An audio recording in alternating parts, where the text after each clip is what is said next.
Arif Bhattu. Sir, आज का basically मेरा सवाल आपसे ये है कि पेंटागन ने फर्स्ट ऑफ ऑल तो इंडिया को रसाई दी अपने वो वाइट हाउस पे। उसके अलावा अगर हम आपकी न्यूज़ देखें तो पेंटागन ने ये बात क्लेम किया है कि India is most important part of pentagon.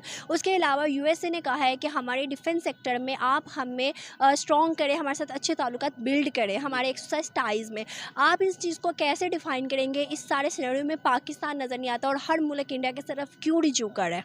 Actually India का बेसिकली आप ये अगर उनका देखें इकोनॉमिकली भी वो पाकिस्तान से ज़्यादा स्ट्रॉन्ग है और एजुकेशन सेक्टर में भी वो पाकिस्तान से काफ़ी आगे है, जिसकी वजह से वो ज़्यादा प्रेफरेंस उनको दी जाती है।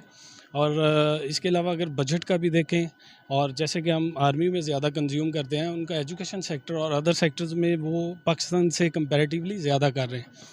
और इसके अलावा जो है जी, इंडिया के शुरू से ही वैसे यूएस से रिलेशंस अच्छे रहे हैं और एक्सपोर्टर के तौर पे भी इंडिया थर्ड लार्जेस्ट एक्सपोर्टर के तौर पे आया है, ठीक है जी। और बेसिक रीजंस ये भी हैं और इंडिया का वैसे बेसिकली उनका जो रिलेशंस हैं अदर कंट्रीज़ के साथ, वो उनके अपनी ग्रिप की वजह से है, जो उनकी ग्रिप बहुत अच्छी है।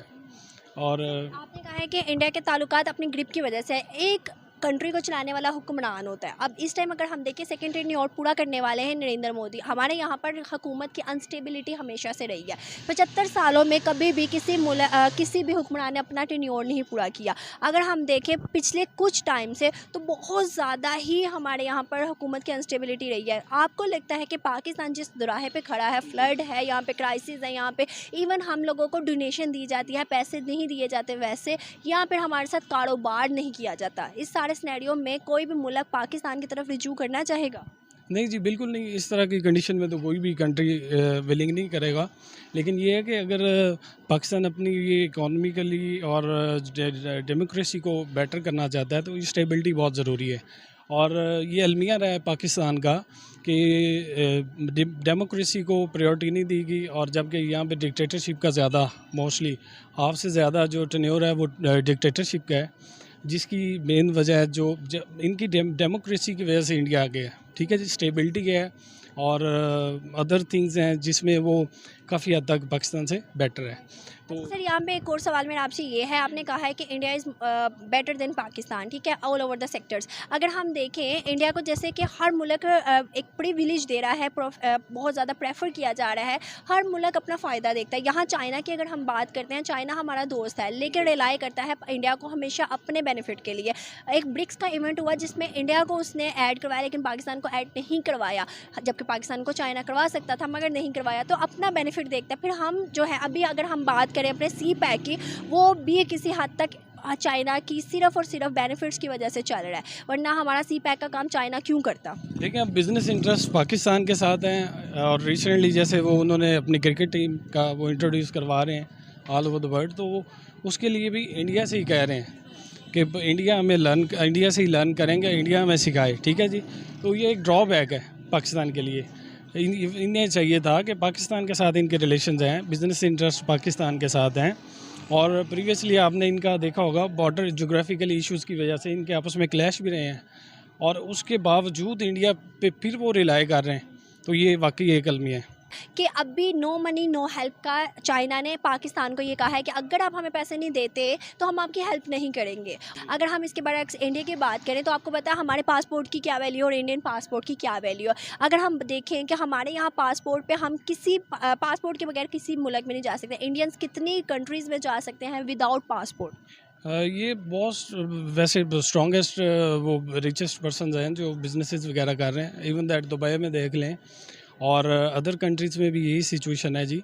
इजी डूइंग बिज़नेस का उन्हें फार्मूला दिया जाता है जिससे वो ज़्यादा आगे बढ़ के और अपना वो बेनिफिट ले सकते हैं, और ले भी रहे हैं और वो कामयाब हैं।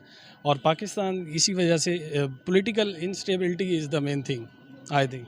आने वाले टाइम में आपको लगता है कि इंडिया पाकिस्तान का कोई फ्यूचर होगा, कोई फ्रेंडशिप होगी, कोई आपस में, जैसे कि अब इंडिया ने हमारी हेल्प किया, डोनेशंस दिया है और हमें सस्ते दामों में चीज़ें भी दी हैं, जबकि हमारे पास अभी प्याज टमाटर के रेट अगर लेस हैं तो वो इंडिया की बदौलत है कि इंडिया ने हमें दिए, एक्सपोर्ट की, तब ही हमारे पास जो चीज़ें आ रही हैं वो सस्ते दामों में आ रही है। आपको लगता है इन सारे सिनेरियो के बाद हमारे पॉलिटिक्स अच्छे ताल्लुकात बना पाएंगे इंडियंस के साथ? मेरे ख्याल से नहीं। ये पॉलिटिकल इश्यूज़ हैं पाकिस्तान के, जैसे पार्टीज़ का है, जैसे पीटीआई और नून लीग का, नून लीग के हर दौर में अच्छे उनके साथ रहे हैं और पाक रिलेशंस अच्छे रहे हैं, जबकि पीटीआई ने बिल्कुल उसके एडवर्स किया है। हाँ जी, एडवर्स किया है। और वो उनका चूँकि एक स्टांस ये था खान साहब का कि वो इंडिया को और यूएस को टारगेट करके और उनको और जो कि चीज़ें ड्रॉबैक देती हैं और वो आफ्टर लेट उसके इफ़ेक्ट्स होते हैं। लेकिन इमरान खान साहब ने अपनी हर स्पीच में इंडिया की तारीफ़ की थी। ये कहा था कि इंडिया की इकोनॉमी देख लो, उनकी पॉलिटिक्स स्टेबिलिटी देख लो। इंडिया एक ऐसा मुल्क, खुद मुख्तार मुल्क है जो किसी के आगे झुकता नहीं है। इंडियन जो पॉलिटिक है like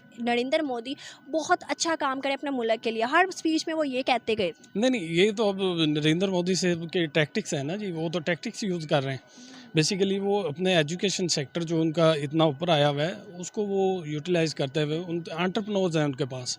main thing is entrepreneurs. उनके पास वो बिज़नेस आइडियाज़ हैं जिसकी वजह से वो बहुत ज़्यादा कामयाब है। बहुत अच्छा लगा, thank you so much. Actually सबसे पहले तो मैं ये कहूँगा जो हमारी स्ट्रेटेजिकल लोकेशन है वो बहुत ज़्यादा इंपॉर्टेंट है, और क्योंकि हमारे जो नेबर्स हैं वो सारे न्यूक्लियर पावर्ड कंट्रीज़ है लाइक चाइना और इंडिया।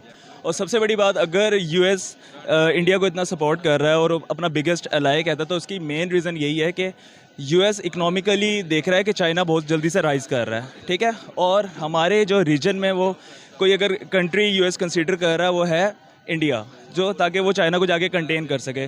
तो I think that is the reason कि यूएस ने इतने सारे डिफेंस टाइज उससे बहुत ज़्यादा इम्प्रूव किए हुए हैं, और इंडिया का वो डिफेंसिव मोड में वो बहुत ज़्यादा इम्प्रूवमेंट कर रहा है। इसके अलावा अगर आप इंडिया को खुद भी देखोगे तो हमारा थोड़ा सा बैलेंस ऑफ पावर हमें मेंटेन करना पड़ता है, जिसकी वजह से हमें रीजन में इधर स्टेबिलिटी लानी है, ठीक है। अगर इन केस अमेरिकन है, यूएस है, पेंटागन है, वो इतने अगर डिफेंस स्ट्रेटजीज इंडिया को दे रहा है, तो सबसे बड़ी ये है कि आपका बैलेंस ऑफ पावर हमारे यहाँ का ख़राब होगा। और आपको पता है हमारा मोस्ट फेवरेट एनिमी इंडिया ही है, और हमें उसकी वजह से फिर हमें भी अपने आर्म्स पे काम करना पड़ता है और हमें भी ग्रेजुअली इंक्रीज़ करना पड़ता है। आपने कहा है मोस्ट फेवरेट एनिमी जो है वो इंडिया है। अगर हम देखें, आपने कहा है कि एनिमी है, उसके बाद हम लोगों को भी काम करना पड़ता है अगर वो काम करे तो, ठीक है। अगर जैसे हम 75 सालों की बात करके इंडिया ने इतनी डेवलपमेंट किया, फिर पाकिस्तान इतना नीचे क्यों? क्या, सॉरी? पाकिस्तान इतना नीचे क्यों रह गया है? इंडिया ने 75 सालों में इतनी डेवलपमेंट किया, फिर हम इंडिया एनिमी को देखते हुए क्यों नहीं डेवलपमेंट कर सकते? क्योंकि एक तो ना पाकिस्तान के कुछ जो हमारा कल्चर है वो बड़ा डाइवर्स है, और अमेरिकन जो यूएस अगर इंडिया को कंसीडर कर रहा हो तो इसी वजह से कर रहा है कि इंडिया को वो अलाय समझ रहा है, और वहाँ पे देख रहा हो डेमोक्रेसी सबसे ज़्यादा पूरे वर्ल्ड में सबसे ज़्यादा सक्सेसफुल है इंडिया में। तो वो ये देख रहा है, उसकी जो मेन रीज़न आपको मैंने बताई है कि वो चाइना को बहुत जल्दी इमर्ज हो रहा है ना, एक वो क्या कहते हैं, मेरे जहन से एक वर्ड निकल गया है, खैर एनी हाउ मैं उसका आपको मतलब समझा देता हूँ कि एक इमर्जिंग पावर और जो इस्टेब्लिश्ड पावर है उसके बगैर दरमियान में कंपटीशन आ गया है, तो जिसकी वजह से अमेरिकन जो है यूएस। अब आपने एक चीज़ और भी नोट की होगी, इनका एक क्वाड कॉन्फ्रेंस चल रही होती है। क्वाड में 4 कंट्रीज़ आते हैं, जापान, ऑस्ट्रेलिया और इंडिया और यूएस। अब ये तीनों कंट्रीज़ को भी आप देखोगे ना, लाइक जापान है, ऑस्ट्रेलिया और यूएस, ये तीनों कंट्रीज़ वर्क ही सिर्फ इंडिया पे कर रहे हैं, और वो इंडिया को as a most strategical country in our region वो कंसिडर कर रहे हैं, और वो ऊपर कर रहे हैं ताकि चाइना को वो कंटेन कर सके। क्योंकि आपको पता है चाइना का जो अब CPEC आ गया, अब चाइना को आप खुद ही देख रही हैं, अब चाइना अफ्रीकन कंट्रीज़ को टैप कर रहा है उसकी मार्केट्स, और वो यूएस एज अ थ्रेट ले रहा है इस चीज़ को। तो I think this is the major reason कि अमेरिका, यूएस, पेंटागन इंडिया पे इतनी इन्वेस्टमेंट कर रहा है, और इसको इसी वजह से अलाय कर रहा है क्योंकि हर कंट्रीज़ के अपने इंटरेस्ट होते हैं। और पाकिस्तान इस वजह से पीछे रह गया क्योंकि यूएस हमारे पर भी कर सकता था, हमारी भी डिफेंसिव स्ट्रेटेजी उसके साथ बहुत ज़्यादा इंप्रूवमेंट में आ सकती थी, बट वो हमें इसलिए कंसिडर नहीं करता क्योंकि हम एज आवर 12 मंथ्स अलाय हमारा चाइना, और हम उसके साथ हमेशा स्टैंड कर रहे होते हैं, और हम उसके कभी भी अगेंस्ट नहीं जा सकते। तो आई थिंक यूएस इसलिए पाकिस्तान को कंसिडर नहीं करता, और वो इंडियंस को ज़्यादा ट्रस्ट कर रहा है कि they will gradually increase and make a good competition against China. अगर आपने चाइना की बात की, चाइना हमारा दोस्त रहा है। अगर हम देखें, चाइना ने हमेशा अपने बेनिफिट के लिए हमें पीछे रख के इंडिया को आगे रखा है। ब्रिक्स का एक इवेंट हुआ था जिसमें इंडिया को वो मतलब पाकिस्तान को वो ऐड करवा सकता था, मगर उसने इंडिया को इन्वॉल्व किया, इंडिया को डिपेंड किया, लेकिन पाकिस्तान को पीछे छोड़ दिया। अगर हम बात करें, हर चीज़ में ऐसा ही होता, अपने कंट्री का बेनिफिट देखते हुए कोई भी मुल्क कभी भी दूसरे मुल्क को प्रेफर नहीं करता। यहाँ पर बात आती है इंडिया की। अगर हम इंडिया की बात करें तो इंडिया इतने बेनिफिट्स ले रहा है, आपको नहीं लगता कि उन बेनिफिट्स के पीछे कोई ना कोई रीज़न होगी? जबकि हर डेमोक्रेसी इंडिया की तरफ ही जा रही है, हर बड़ी सुपर पावर इंडिया की डेमोक्रेसी को सिलेक्ट कर रही है। सबसे पहले तो मैं आपको इस बात का जवाब दूंगा। आपने स्टार्ट में कहा है कि हर कंट्री को ना एज ए इंडिविजुअल लेके चले हैं, ठीक है। हर कंट्री अपने इंटरेस्ट के बारे में एग्जैक्टली बात कर रहा होता है, और अगर इसी पैक में उसमें चाइना ने इन्वेस्टमेंट की है तो ऑब्वियसली उसका अपना मेन इंटरेस्ट है। BRI का प्रोजेक्ट है, तो हमें सिर्फ ये है कि फ़ायदा है। और लेकिन मुझे इस चीज़ का मुझे ट्रस्ट है चाइना पे, क्योंकि चाइना ने ना हमारे हमेशा वर्स्ट टाइम्स और हार्ड टाइम्स हमें हमेशा सपोर्ट किया। आपको पता होगा जो हमारे नॉन परमानेंट मेंबर्स हैं इन यूनाइटेड नेशन काउंसिल, तो वो 5 कंट्रीज़ है, रशिया, UK, जर्मनी नहीं, US और China, and the 5th one is France. तो हमेशा अब इंडिया हमेशा ट्राई करता है कि मैं ना यूनाइटेड नेशन काउंसिल का ना जाके परमानेंट मेंबर बन जाऊं, और US और इसराइल है ये लॉबी करते हैं बाकायदा, और इंडिया को जाके प्रमोट कर रहे होते हैं, और इनको बाकायदा सपोर्ट करते हैं कि बिल्कुल बनना चाहिए। इन्होंने रेजोल्यूशन भी पास किया, बट आपको पता है कि यूनाइटेड नेशन में अगर कोई भी परमानेंट मेंबर वो रिजेक्ट कर दे या डिक्लाइन कर दे रेजोल्यूशन, तो वो पास नहीं हो सकती। तो अब अगर परमानेंट मेंबर इंडिया बनता है तो ऑब्वियसली हमारे लिए बहुत ज़्यादा खतरे हैं। हमारे एनिमी है वो, हमारे सपोर्ट में कोई रेजोल्यूशन पास ही नहीं होगी। कश्मीर आपने कहा है कि एनिमी है, ये दूसरी दफ़ा आपने बात की है। एक मिनट, आपने एनिमी का नाम लिया है, उसी एनिमी ने सबसे पहले फ्लड में हमारी इमदाद की नरेंद्र मोदी ने ट्वीट किया। आप फिर इंटरेस्ट किस चीज़ का यार? हम लोगों को एक इमदाद मिली है, एक मदद की है, एक ट्वीट किया है। देखो अगर आप बीमार हो, सबसे पहले मैं आपकी इमदाद करती हूँ, आपके इयादत करती हूँ, आपको पूछती हूँ, आपके दिल में मेरे लिए कोई ना कोई आएगा ना कि यार इसने सबसे पहले पूछा। इसी तरह same as it is enemy ने हमारे लिए सपोर्ट किया है। हाँ जी, आई एग्री। तो बेसिकली मैं आपको ये बताना चाहूँगा कि इंडिया में भी हमारे साथ रिलेशन अच्छा करना चाह रहे हो, और हमारी ख़ास तौर पे आपको पता है गवर्नमेंट में इमरान खान का सपोर्टर हूँ, तो मैं इस गवर्नमेंट को इंपॉर्टेंट गवर्नमेंट ही कहता हूँ। तो हमारी जो गवर्नमेंट चल रही है वो USA पे चल रही है। आपको पता है डॉलर किस तरह डिप्रिसिएशन हुई है और कैसे वो बढ़ा है। तो मे बी US की तरफ से भी सिग्नल हो सकता है शहबाज शरीफ साहब को कि इंडिया के साथ रिलेशन अच्छे करो। फ्लड एक बहाना है, मैं सच में बिलीव नहीं करता। हमारी जब से 2019 5 अगस्त को जो कश्मीर डे में आर्टिकल 370 रिमूव हुआ है इंडिया से, तो उसके बाद ट्रेड के मैं हक में नहीं हूँ कि ट्रेड करनी चाहिए, बट हमारी गवर्नमेंट इंपॉर्टेंट है। अगर इमरान खान यहाँ पर होता वो कभी भी ना अलाउ करता।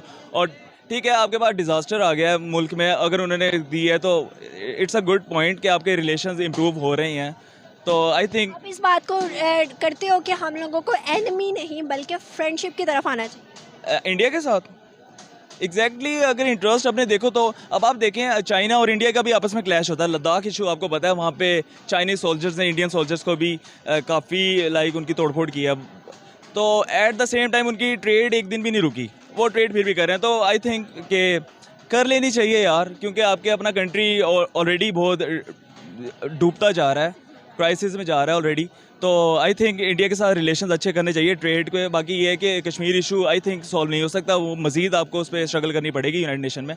तो एट लास्ट कभी ना कभी इशू हो जाएगा। I hope so. Thank you so much.